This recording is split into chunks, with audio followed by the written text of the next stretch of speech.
আসসালামু আলাইকুম। আপনার ফেসবুক পেজটিকে ফেসবুক যদি অটোমেটিক্যালি রিকমেন্ডেশনে না পাঠায় বা অন্য সিমিলার পেজের সাজেশনে না পাঠায়, তাহলে কিন্তু আপনার ফেসবুক পেজে ভিউয়ার্স এবং ফলোয়ার্স পেতে অনেক সময় লাগবে এবং আপনার পেজটি গ্রো হতেও সময় লাগবে। আর যদি অটোমেটিক্যালি ফেসবুক আপনার পেজটিকে অন্য পেজের রিকমেন্ডেশনে পাঠায়, তাহলে কিন্তু দ্রুত সাবস্ক্রাইবার বা ভিউয়ার্স গেইন করবে এবং ফলোয়ার্স গেইন করবে। তো ফেসবুকের এমন একটি সেটিং রয়েছে যে সেটিংটি করে দেওয়ার মাধ্যমে আপনি আপনার ফেসবুক পেজটিকে অটোমেটিক্যালি রিকমেন্ডেশনে পাঠাতে পারেন। তো কি সেই সেটিং আমরা দেখার জন্য চলে যাচ্ছি মোবাইল অ্যাপ্লিকেশনে। অলরাইট, আমি মোবাইল এনভায়রনমেন্টে চলে এসেছি।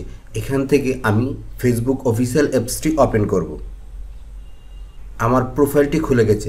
এই যে প্রোফাইলের নিচে দেখুন 3 লাইন একটি অপশন রয়েছে, আমরা এই 3 লাইনে ক্লিক করে দেব। ক্লিক করে দেওয়ার পর আমাদের এখানে যে সমস্ত পেজ রয়েছে এই প্রোফাইলের আন্ডারে সবগুলো শো করছে। এখন আমি যে পেজটিকে রিকমেন্ডেশনে পাঠাতে চাচ্ছি অটোমেটিক্যালি, সেই পেজটিতে চলে যাব। ধরুন আমি আইটি টেক বাংলা প্রো পেজটিকে অটোমেটিক্যালি রিকমেন্ডেশনে পাঠাতে চাচ্ছি, তো আমি এই পেজটিতে ক্লিক করে দেব। ক্লিক করে দেওয়ার পর এই যে দেখুন ডান পাশে উপরের দিকে সেটিং গিয়ার একটি আইকন রয়েছে, আমরা সেটিং গিয়ারে ক্লিক করে দেব। এখান থেকে যে জেনারেল অপশনটি রয়েছে তাতে আমরা ক্লিক করব। এখন আমরা নিচের দিকে স্ক্রল করে চলে যাব।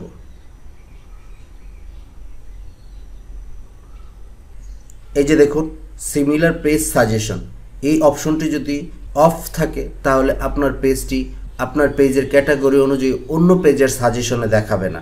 তাতে কিন্তু আপনার ভিউয়ার্স এবং ফলোয়ার্স পেতে সময় লাগবে। এবং এই পেজটি এখন অন করা রয়েছে, এরকম অন করে দিবেন। অন করে দিলে ফেসবুক আপনার এই পেজটিকে আপনার পেজের ক্যাটাগরি অনুযায়ী অন্য পেজের রিকমেন্ডেশনে পাঠাবে। তাতে কিন্তু অন্য পেজগুলো যারা দেখে তারা আপনার পেজটিকে দেখলে ক্লিক করে আসতে পারে, আপনার ভিডিও দেখতে পারে বা পোস্ট দেখতে পারে। এতে আপনার ফেসবুক পেজের ভিউয়ার্স বা ফলোয়ার্স বেড়ে যাওয়ার একটি দারুণ সম্ভাবনা থেকে যায়। তো বন্ধুরা, এই ছিল আজকের এই ছোট্ট ভিডিওটি। আমার এই ছোট্ট ইনফরমেটিভ ভিডিওটি যদি আপনাদের কাছে ভালো লেগে থাকে, আমার চ্যানেলটিকে সাবস্ক্রাইব করে পাশে থাকার অনুরোধ করছি। ধন্যবাদ সকলকে।